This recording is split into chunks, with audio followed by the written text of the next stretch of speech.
continuar nos envolvendo na noite de hoje. Graças a Deus, hoje a gente encerrando o mês de janeiro, para mim inicia 2025.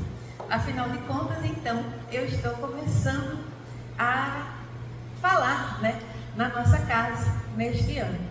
E como é o mês de janeiro, a gente comemora aniversário de publicação de O Livro dos Médiuns. A gente já teve a exposição que foi sobre o Livro dos Médiuns com o irmão de Laurenor, com Laurison. A gente teve semana passada um médium que foi Jerônimo Mendonça, e hoje então nós reservamos falar um pouquinho acerca de Ivone do Amaral Pereira, a heroína silenciosa. Por quê?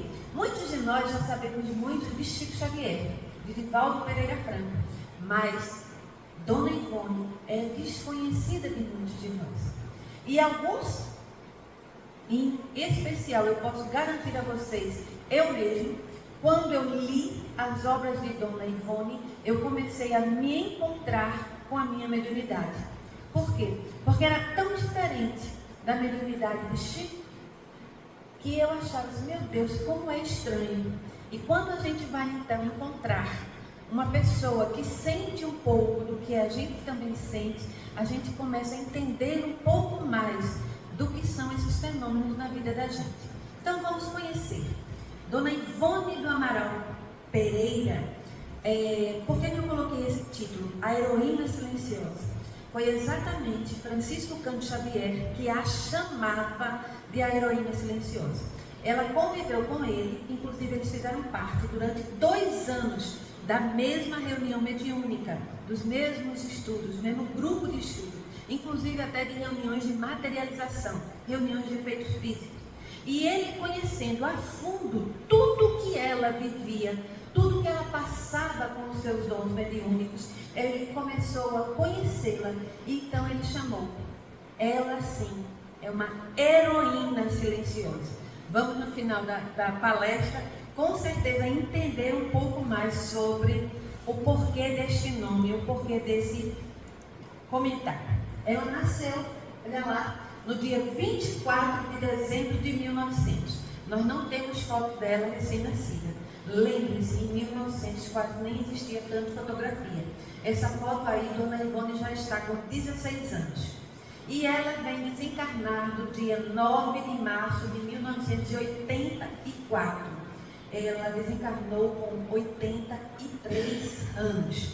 Ela nasceu no estado do Rio de Janeiro, na vila de Santa Teresa de Valença, que hoje em dia é considerada Rio das Flores. Essa é uma foto atual da cidade de Rio das Flores, que fica no interior do Rio de Janeiro. Ela não nasceu na cidade, ela nasceu num sítio, numa fazenda, um pouco distante da cidade, certo? E desde sua tenra idade, começam a acontecer alguns fenômenos com Dona Ivone. Apenas com 29 dias de nascida, ainda uma bebê. Essa foto não é ela. Essa foto é uma representação que eu consegui encontrar na internet, que demonstra como as criancinhas eram enterradas naquele tempo. Para que vocês tenham ideia, ela com 29 dias de nascida, quase que é enterrada viva. Por quê?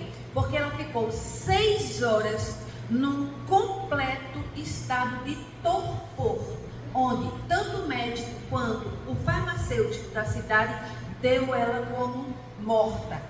Mandaram trazer a mortalha e chegou a colocar ela num caixãozinho. Naquela época eram chamados, criancinhas, bebês quando morriam, eram chamados de anjos e eram colocados em caixãozinhos assim, branquinhos. O que é que acontecia, minha gente? Ela estava, na realidade, num fenômeno de catalepsia. É aquele fenômeno de morte aparente, onde mal a criança respira, ou adulto também pode acontecer, com qualquer um de nós, quando, é claro, com a possibilidade de acontecer esse fenômeno. Os batimentos cardíacos ficam tão baixos, tão pequenos, que não são detectados. Vamos lembrar que isso era no ano de 1901, porque foram 29 dias depois que ela nasceu. Hoje em dia, Nós já temos muito mais tecnologia na nossa medicina, a gente tem que entender isso. Mas vamos lembrar de um detalhe. Há algumas décadas atrás, nós tivemos um cantor chamado Sérgio Cardoso, que inclusive teve um processo desse e morreu, né, teve morte aparente, e na realidade ele morreu depois que ele estava enterrado. Isso foi comprovado porque o caixão dele foi aberto e foi visto que depois que ele estava no caixão, ele se revirou, né, estava numa outra posição dentro do caixão. Então, observemos que no caso de Dona Ivone, este caso eram fenômenos mediúnicos que aconteciam com ela. Ela teve, o que é que aconteceu, minha gente? Foi relatos, né, da família dela que disseram para ela, que contaram para ela, que ela teve um acesso de tosse e que com esse acesso de tosse, ela foi embora. E no que ela foi embora, ela não respirou mais. Quer dizer, ou aparentemente não respirou mais. Passou 6 horas desta forma. Foi quando foi chamado a família, o médico foi chamado a família, foi chamado o farmacêutico e tudo, e ela não voltava. Quando ela foi vestida, já com a mortalha e tudo, a sua mãe não aceitava. A sua mãe não aceitou aquilo que tinha acontecido com ela. Meu Deus, eu não posso perder minha filha assim. Ela vai para um outro quartinho, e neste outro quartinho, a mãe dela se ajoelha e começa a conversar com Maria Santíssima. E pede a Maria Santíssima: Maria, não deixa que a minha filha morra. Não faz isso comigo. Eu esperei tanto, eu quis tanto essa minha filha. Ajuda-me, porque minha filha vai ser tua filha em primeiro lugar. E ela, naquele momento, ela coloca todo o seu desespero, todo o seu amor de mãe nas mãos de Maria. Volta para o quartinho onde a filha já estava vestidinha, já estava no caixão. Passa a mão na criança, que a gente entende como se fosse um verdadeiro passe. E ao passar aquela mão, transportando para ela toda aquela energia amorosa de mãe, a criança faz e abre um choro. E alguns autores dizem que naquele momento pode ser que ela tenha sentido, ou a própria mãe tenha encostado, porque a menina estava com uma coroa de rosas e um daqueles espinhos pode ter entrado na testinha, porque inclusive a testinha começa a sair um pouquinho de sangue. Então a criança volta a nascer. Volta a nascer não, né? Já estava nascida. Volta a viver. Chora e volta a viver. Os autores vão dizer, inclusive, que naquele momento, o que é que tinha acontecido com Dona Ivone, que nem tinha esse nome ainda de Ivone. O nome dela, a mãe queria que fosse Maria da Conceição. O que é que tinha acontecido com ela? Ela, por ter sido suicida em várias outras das suas existências, tinha muito esses acessos, desses sufocamentos. Suicida por afogamento morre como, minha gente? Sufocado, não é verdade? Sufocado. Então isso acontece com ela com apenas 29 dias de nascido, para a gente ter uma ideia. E não foi apenas com dessa vez. Vai acontecer diversas vezes esses fenômenos de catalepsia ou letargia, como também é conhecido no movimento espírita. A família, minha gente, de Ivone a chamava de Tuti. Também ela era muito conhecida como Tuti. Só que o que é que acontece, minha gente? O pai de Ivone era um senhor muito generoso, muito bom. Era um homem assim, boníssimo de coração. Era maravilhoso. Só que ele era totalmente desinteressado dos bens materiais. Ele era negociante. E por 3 vezes ele falia os negócios. Mas ele não falia, não era porque ele era mau negociante, ele não sabia negociar. Não. Era porque todas as vezes que alguém chegava próximo a ele, pedindo, ou mesmo que não pedisse, mas que ele visse que a pessoa precisava, ele socorria, ele ajudava. Então, Ivone nasceu vendo aquela situação e vivendo uma situação de extrema pobreza, paupérrima. O pai dela entra em falência por 3 vezes. Ele só para, minha gente, de ter falência depois que ele deixa de ser negociante, quando ele viu que aquele negócio não dava para ele, e vai ser funcionário público até o ano de 1935, quando ele vem a falecer. Ele deixa a família ela está com 35 anos de idade quando ele falece. Ela tem um lar modesto, muito pobre mesmo. E ela conheceu as dificuldades. Ela era a quinta filha dessa família. Era o pai e a mãe que viviam, eram 7 ao todos, mas olha, com muitas dificuldades. Para que vocês tenham uma ideia, eles não tinham nem cadeira direito para todos sentarem. A família vivia em algumas redes, não tinha cama para todos, não tinha uma mesa para que os meninos pudessem estudar. Era tudo muito pobre mesmo. E dessa forma, minha gente, ela se afastou de todas as vaidades mundanas. Ela se afastou de tudo que pudesse trazer para ela algum luxo.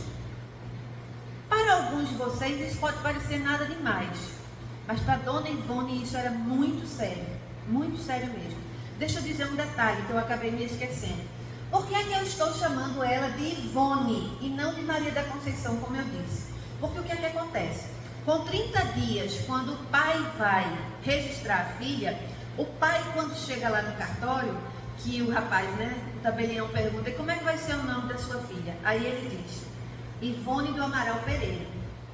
E quando chega em casa, a mãe achava que era como Maria da Conceição.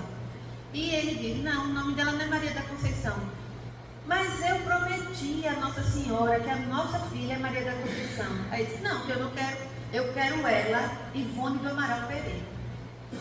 E uma coisa que é interessante, queridas irmãs e irmãos, que Ivone já diz isso quando mulher adulta.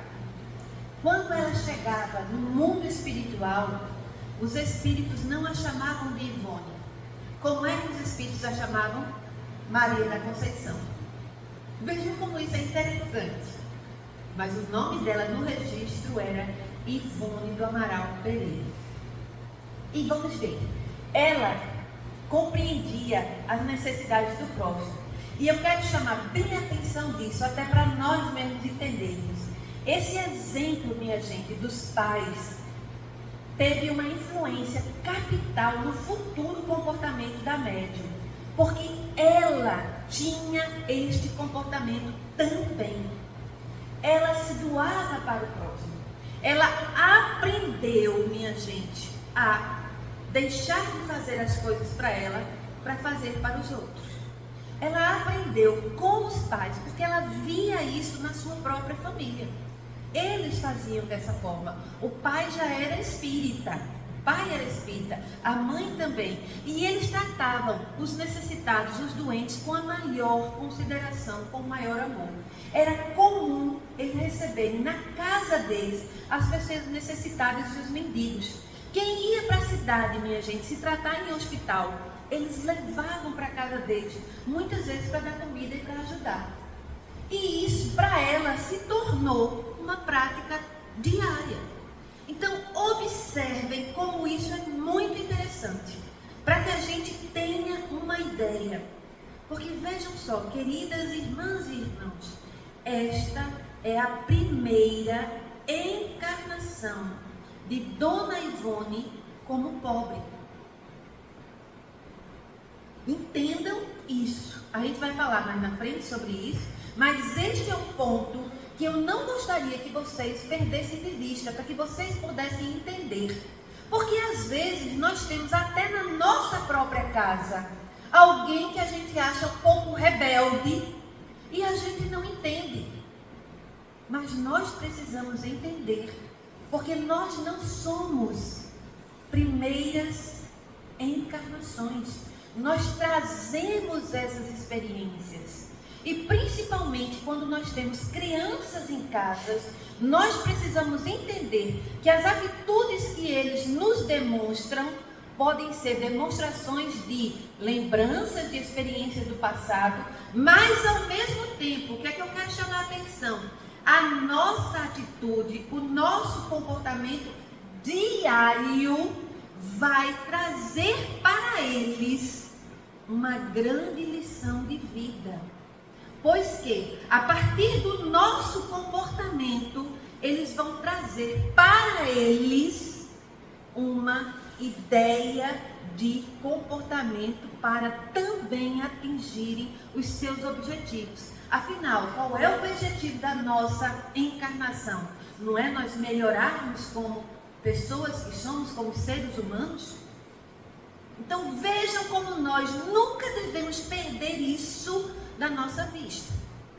A gente sempre tem que entender, e principalmente nesse momento em que nós estamos, quando muitas vezes nós pais e avós estamos deixando de lado, ou até deixando para que as escolas eduquem os nossos filhos, nós estamos comprometendo a missão que nós temos. E isso é muito sério, porque a missão é nossa, o compromisso é nosso. Escola tem um compromisso de instrução, educação, o compromisso é nosso. Então deixa eu continuar para que vocês possam entender bem. Ela nasce num lar espírita, como eu disse antes. Com 8 anos, ela ganha um livro espírita. Aos 12 anos, ela ganha do seu pai o Evangelho segundo o Espiritismo e o Livro dos Espíritos. E passa a ser com ela os 2 companheiros. Todos os dias, Dona Ivone lia o Evangelho e o Livro dos Espíritos. Na realidade, ela não lia apenas, ela estudava todos os dias. Dona Ivone do Amaral Pereira morre com 83 anos, como eu disse antes. E todos os dias ela estudava o Evangelho, o Evangelho segundo o Espiritismo e o Livro dos Espíritos. Isso ela traz nos seus relatos. Com 13 anos, ela começa a frequentar as sessões práticas de espiritismo. Por quê, minha gente? Porque ela convivia com os espíritos normalmente. Desde os 4 anos de idade, ela via espíritos e ela não sabia se era morto ou se era vivo. Então ela ficava olhando assim para a pessoa e ela não sabia se essa pessoa era vivo da terra ou vivo do mundo espiritual. E isso embaralhava muito a cabecinha dela. Imaginem, queridas irmãs e irmãos, o que é você conviver o tempo todo com espíritos ao seu lado. Isso é muito interessante para que a gente possa pensar. Inclusive, ela convivia com a filha dela, na idade que a menina morreu, só que a menina estava com um vestido rico, adornado de laços, de fitas, todo arrumado de cetim e seda, e ela com um vestido de chita. E ela olhava para a menina, e ela olhava para ela, e ela dizia para a mãe dela: cadê o meu vestido de laço? Cadê o meu vestido de cetim? Eu quero um vestido assim, ó, de cetim. E a mãe dela ficava olhando e dizia: meu Deus, é doidinha. Porque não tinha, nem a mãe via o que ela estava vendo, e nem tinha vestido de cetim nem de laço. Imaginem, queridas irmãs e irmãos, o que é isso na cabecinha de uma criança de 4 anos de idade. Você ficar olhando e não entender o que está acontecendo. Hoje é uma coisa de Chico, não é? Chico também foi ouvido, né? Chico também, só que Chico tinha um detalhe. Chico foi conduzido com a sua mãe levava ele para trás da casa. Né? A mãe dele, que já era falecida, Maria João de Deus, o encaminhava para trás de casa, e a mãe dele começou a orientá-lo para que ele não dissesse o que estava acontecendo. E ela não. Como a família era espírita, a família sabia de algumas coisas, mas o que é que chocava a família? Era esse comportamento. Eu vou chegar mais na frente para eu poder dizer o que é que acontecia mais, mas deixa eu dizer essa parte aqui. Com 13 anos, ela começou a frequentar as sessões práticas de espiritismo, como eu disse, porque ela via os espíritos. Ela escrevia com desenvoltura e estudava sozinha, alcançando até as altas horas da madrugada. Por que é que ela estudava sozinha, minha gente? Porque ela não tinha condições de estudar em escolas. Então, ela só fez até o curso primário. Não fez mais. O que seria para nós, antigos, o curso de admissão, ela não teve condições de fazer. Então, ela precisou ficar estudando sozinha em casa. Mas ela era louca por estudo. Ela era louca por leitura, para aprender. E não podia. A sua vida foi uma vida de renúncias. Ela desejava estudar piano, inclusive ela via um espírito que queria tocar com ela, que era Frederic Chopin. Ela chamava ele de Fred. Ela tinha convivido com ele em outra existência, não que ele fosse desenvolvido espiritualmente, não, mas ela não tinha piano. Como é que ela podia? E ela não tinha condições financeiras para isso. Ela também queria tornar-se professora, porque ela queria ensinar as crianças que não sabiam ler e escrever, mas ela não tinha condições de fazer o curso normal. A vida dela foi uma vida de renúncias. Ela amava ler, mas ela não tinha condições de comprar livros. Os livros que ela gostava, sabe o que ela fazia? Ela pegava aqueles antigos papéis de madeira, que também se chamava de papel manilha. Ela cortava o papel madeira como se fosse folhinhas de livros. E ela copiava. Minha gente, vejam o esforço dessa mulher. Ela copiava todo o livro, porque ela queria guardar o livro para ela, porque ela não tinha condições de ter os livros. Ela lia tanto autores nacionais quanto internacionais. Da onde é que ela tinha esse conhecimento, se ela não sabia nem outra língua? Olha aí a lembrança das outras existências. Mas vamos continuar, ó. Desde cedo, ela teve que trabalhar para o seu próprio sustento e para ajudar a sua família. O que é que ela fazia, minha gente? Ela costurava. Na realidade, alguns livros que falam de Dona Ivone dizem que ela era professora. Ela não era. Ela era costureira. Ela era bordadeira. Ela fazia rendas e fazia flores de artesanato. Isto tudo favoreceu, por um outro lado, o desenvolvimento e o recolhimento mediúnico dela. Mas, por outro lado, fez com que ela ficasse excessivamente tímida e muito triste. Porque imaginem, tudo que ela queria fazer, ela não podia, porque ela não tinha condições financeiras. Tudo, minha gente, ela não podia fazer. Ela não tinha condições financeiras de fazer. Ela queria vestidos, ela não tinha condições. Ela costurava vestidos para os clientes dela, que ela olhava e ela não podia ter. Ela queria ter livros que ela não podia ter. Ela queria estudar e ela não podia. Ela queria tocar piano, que ela amava música e não podia tocar, não podia nem ao menos escutar, porque ela não tinha discos. Quem sabe que é do passado, né, quem se lembra, eram vitrolas naquela época e não existia vitrolas com tanta facilidade. Então vejam como para ela a vida toda era de muitas dificuldades. Com 4 anos ela via e ouvia os espíritos, todos como pessoas normais encarnadas. O espírito de Charles, eu quero chamar bem atenção para isso, para que a gente possa entender. O espírito que aparecia para ela era o espírito de Charles, que ela considerava ele como um pai, certo? Terreno. Para ela, ele era o pai dela.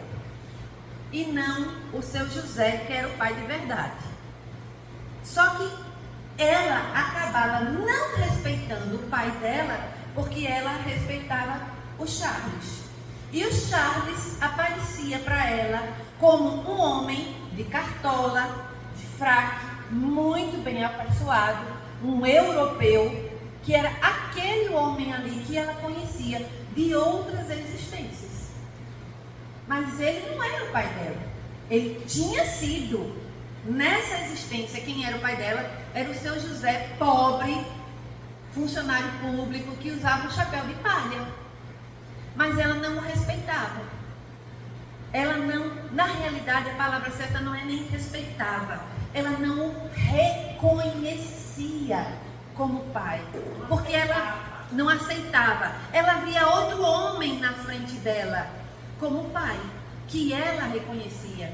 Charles, ele era um espírito muito evoluído, certo? Foi seu orientador durante toda a sua vida e toda a sua atividade mediúnica. Já também um outro espírito que aparecia para ela desde os 4 anos era o espírito de Roberto Canalejas. Este era um médico espanhol, onde havia um compromisso muito grande entre os dois, desde os meados do século XIX. E ela também via, na sua vida adulta já, Dr. Bezerra de Menezes, Camilo Castelo Branco, que inclusive a gente vai ver que Camilo é o do Memórias dos Suicidas, Ela também via Frederic Chopin, entre outros, Bittencourt Sampaio e outros. Uma coisa, minha gente, muito interessante, que a gente vai ter um fenômeno que aconteceu com ela. Ela ia à igreja católica também, porque a sua avó materna a levava. E ela um dia, depois de uma briga que ela teve muito grande com o seu irmão, primeiro o irmão mais velho, ela vai sonhar, que na realidade é um fenômeno novamente de catalepsia que ela tem, com essa imagem. Essa imagem é Nosso Senhor dos Passos, que era como é que se chama? O patrono, né, daquela cidade. Aí, ele, naquele momento, quando vê ela chorando e ela entrando assim num desespero, porque ela não gostava de ninguém da família dela, ninguém da família ali, ela não se dava bem com ninguém. E esse irmão era o pior que tinha para ela. Aí,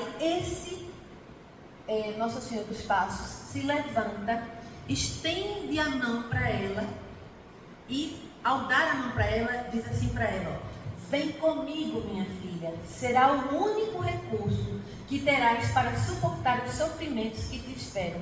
Isso ela tinha apenas 8 anos de idade. Vejam como os fenômenos mediúnicos aconteciam para ela. Era com uma facilidade muito grande que ela saía da casa dela, onde ela estava, lá deitadinha chorando. O espírito dela se afastava, foi para a igreja, se encontrou com a imagem. Naquele momento a imagem se faz, né, naquele instante, um efeito físico, e é como se tivesse um aviso para ela: ou você me segue, ou você vai sofrer muito. E é inclusive quando ela resolve que não ficaria mais na casa da família, ela vai morar com a avó materna, para ver se tem uma vida um pouco mais tranquila. Ela é uma criança, minha gente, de muita melancolia, de muita saudade. Ela tem uma tristeza, ela tem uma infelicidade muito grande. Por quê? Porque ela tem uma saudade, minha gente, do ambiente familiar que tivera na última encarnação. Na realidade, é a primeira encarnação que ela está tendo como pobre e no interior do Brasil. Imagine a situação, onde nem luz ela não tinha. Pense que dificuldade. Não tinha nem água encanada. Olha que situação, que ela morava no interior, num sítio, no interior do Rio de Janeiro. Quem vinha das Europas, que andava de carruagem, imagine que situação que essa criança passava, que tristeza tão grande. Então para ela, os familiares, todas aquelas pessoas com quem ela convivia eram estranhos. Ela não conhecia ninguém dali não. O pai, a família, a cidade, tudo ali, a casa, eram todos estranhos para ela. O pai verdadeiro para ela era o Charles, que ela conhecia. A casa era aquela lá da Europa, onde ela tinha tido todas as suas outras experiências encarnatórias. Tinha sido todas na Europa. Vejam como isso é interessante. Então, os familiares achavam que ela tinha um comportamento anormal. E ela vai então viver com a sua avó materna para ter uma vida mais tranquila. Eu trouxe essa imagem, não é a imagem não, viu minha gente, deles não. É só para que vocês possam ter uma ideia. Imagine você conviver com um senhor como esse aqui, ó. Um chapéu de palha bem simples, com uma roupa rústica, e de repente o homem que você conhece como pai é esse outro de lado, de fraque, de cartola, que anda com uma bengala, todo chique. Olha o sentimento que essa criança tinha dentro de si. Olha a tristeza que ela trazia. Era de muita dor e de muito sofrimento. Eram sentimentos desencontrados. Ela tinha um afloramento das faculdades mediúnicas que ainda faziam de uma tristeza muito grande. Porque ela não tinha um afloramento de uma mediunidade tranquila. Ela tinha dores de cabeça. Ela ouvia os espíritos, não apenas os espíritos bons. Ela via e ouvia os espíritos sofredores. Ela via e ouvia os espíritos suicidas, que chegavam a ela no quarto dela de madrugada em andrajos, em pedaços de roupas, e pediam a ela: me ajuda, ora por mim. Eu sofro, eu tenho dor. Toda a dor que os espíritos sentiam, ela sentia também. Então imagine o que é o sofrimento dessa criança, dessa jovem e dessa adolescente, porque isso foi a vida inteira. A vida inteira.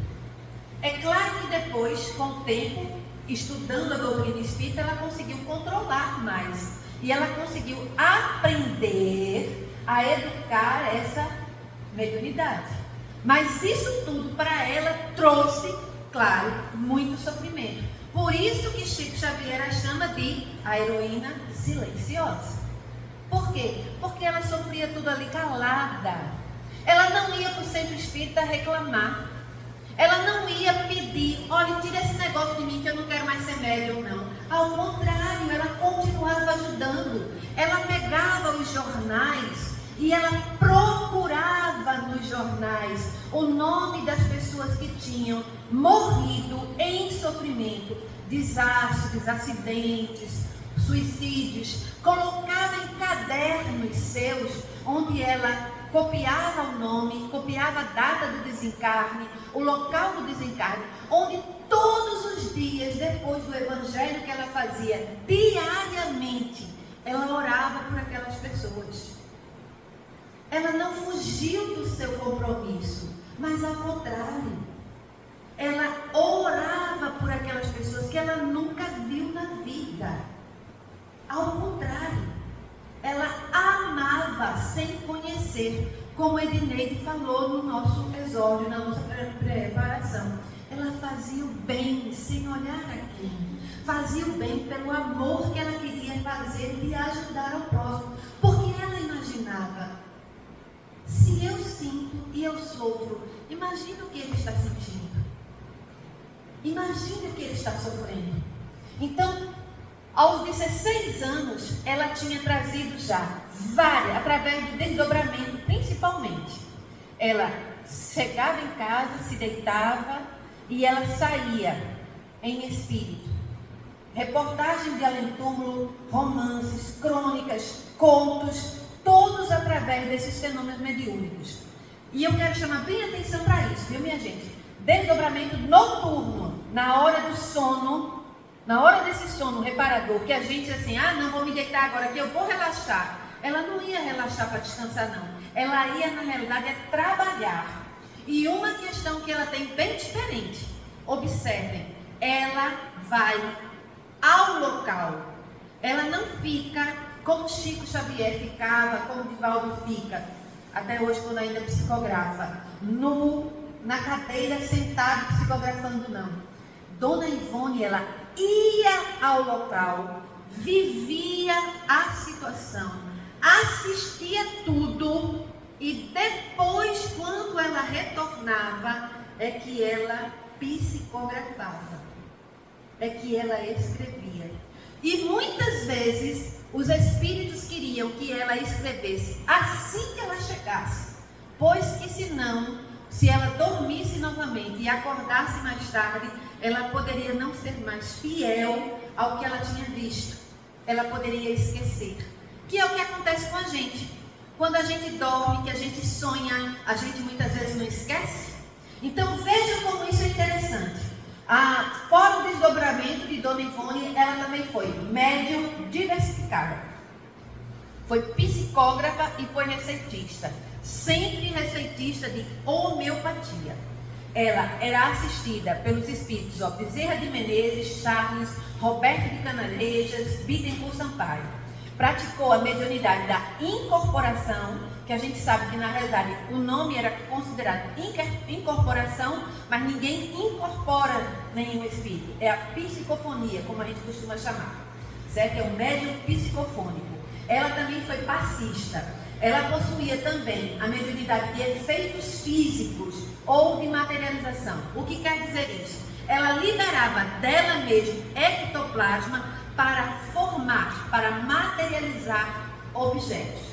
Ela também, no receituário homeopático, trabalhou em diversos centros espíritas de várias cidades em que morou durante 54 anos de sua atividade.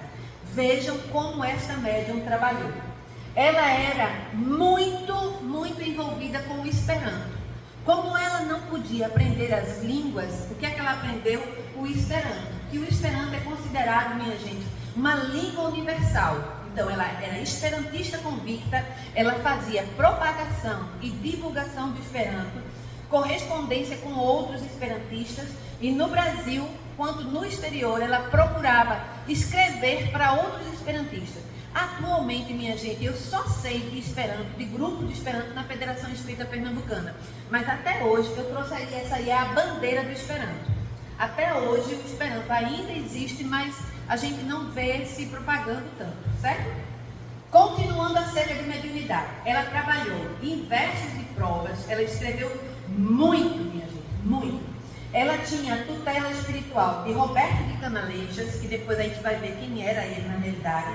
E desde os 12 anos foram publicados na imprensa mineira, paulista e fluminense vários textos dela. Agora, olha o que eu estou dizendo: textos, não é livros, em diversos jornais. Mas ela não publicava pela FEB. Ela não publicava. FEB é Federação Espírita Brasileira. Por quê? Porque quando ela foi na FEB levar a primeira cópia, né, do seu livro, que ela tinha um livro com ela guardado, que era Memórias de um Suicida, ela foi levar. Quem estava lá na época, o presidente, chegou e disse: não está datilografado, a gente não aceita não pode ser manuscrito não, tem que ser datilografado. Aí ela voltou para casa, só que ela nem máquina de datilografia ela tinha, ela não tinha dinheiro. Imagine se ela tinha máquina de datilografia. Um sobrinho dela deu a ela uma máquina de datilografia. Ela nem curso tinha. E eu tenho certeza que alguns de vocês aqui são da época do curso de datilografia, minha gente. Pois ela, sem curso de datilografia, datilografou 600 páginas. Depois de algum tempo, ela volta novamente na Federação Espírita Brasileira. Quando ela chega lá, tinha uma escada, eu não sei, que eu nunca fui lá no Rio de Janeiro. Diz que tinha uma escada, o presidente que lá estava chegou e disse: o que é que a senhora quer? Aí ele: não, eu trouxe aqui uma obra para ser avaliada por vocês. Não, volte. A gente não tem tempo de avaliar obra nenhuma, não. A gente tem muito livro de Francisco Cândido Xavier para editar. Minha gente, veja, a segunda vez que ela bate na porta e ele manda ela voltar.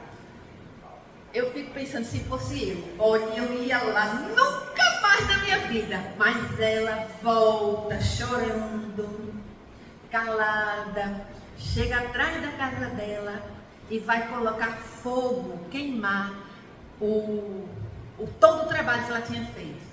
Porque ela disse: já que ninguém quer, para que eu vou ficar com isso? Eu vou jogar fora isso, queimar. Quando ela vai queimando, aí ela vê uma mão azul que chega em cima, coloca em cima, e ela escuta uma voz que diz assim: não está pronto ainda, não queime, guarde. Aí ela pega e guarda. Aquilo ali, minha gente, fica guardado. Só para que a gente tenha uma ideia, porque eu não sei se vai dar tempo de mostrar tudo. Ela só vai publicar, minha gente, uma obra quando ela já tem 53 anos. Vejam só, o livro ficou guardado por mais de 30 anos com ela. Agora, o que é que acontece? Depois de alguns meses, algum tempo, quem aparece para ela? Leon Denis.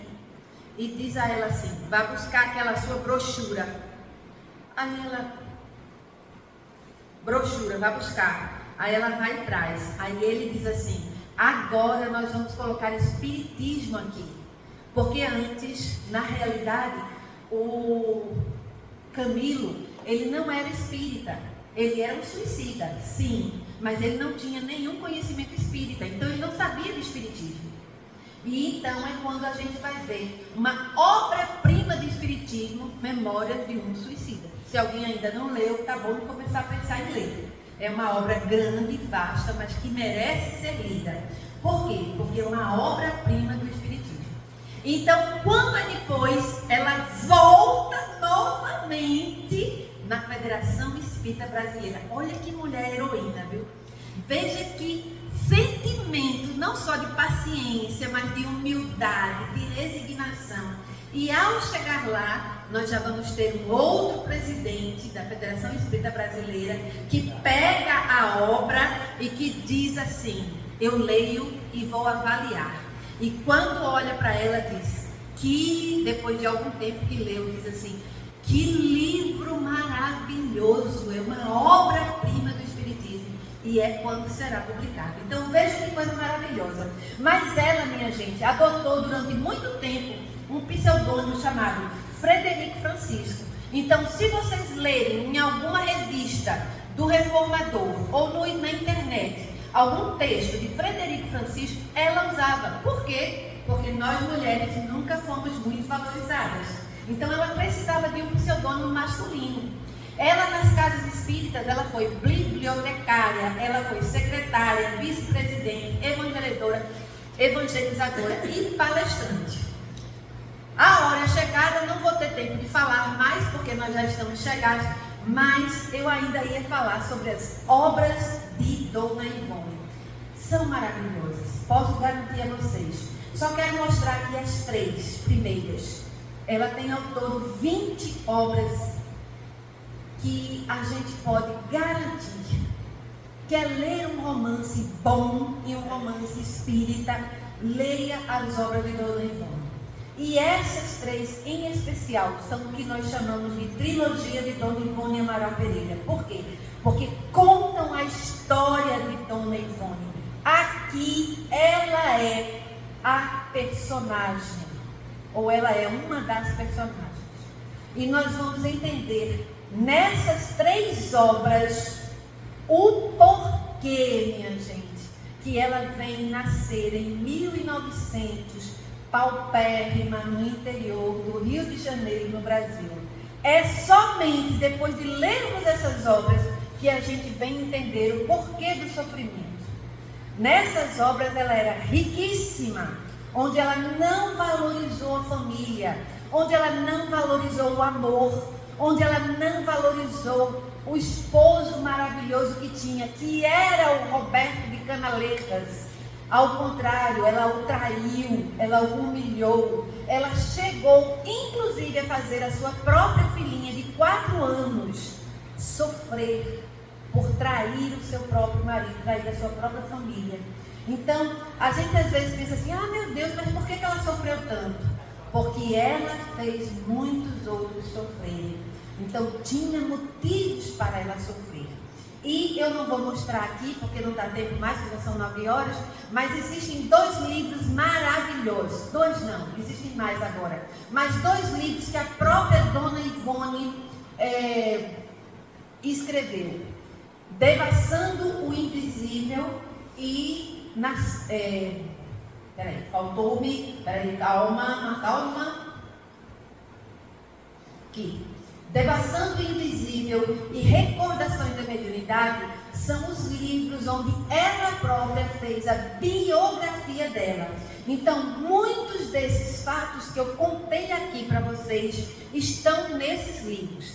Também existe um 3º livro chamado A Luz do Consolador, que na realidade não foi ela que escreveu, não foi ela que organizou, mas foram pegos relatos do livro, da revista O Reformador, e foram organizados. São maravilhosos. Quem quiser algum dia se debruçar e entender um pouco mais da mediunidade, faça isso, pois eu garanto a vocês que vale a pena conhecer mais sobre a obra de Dona Ivone, uma médium que é uma heroína silenciosa, pois que sofreu nos seus 83 anos de vida, mas sofreu dando um exemplo de amor. Quando Nosso Senhor dos Passos deu a mão para ela, esticou a mão para ela, com certeza ela agarrou essa mão e seguiu com ele todo esse tempo, todas essas décadas, pois que ela conseguiu efetivamente fazer a sua lição de casa que ela precisava fazer aqui na Terra. E até hoje a gente já vai ver algumas obras dela, onde ela já dita como espírito, através de Emmanuel Cristiano, através de Wagner da Paixão, onde eles, médiuns, atualmente reencarnados, trazem notícias de como Dona Ivone está trabalhando no mundo espiritual, ajudando ainda as suicidas pelo compromisso que ela tem. Que Deus nos abençoe, que Deus nos ilumine, hoje, agora e todo sempre. E muito obrigada a quem veio na noite de hoje. Graças a Deus.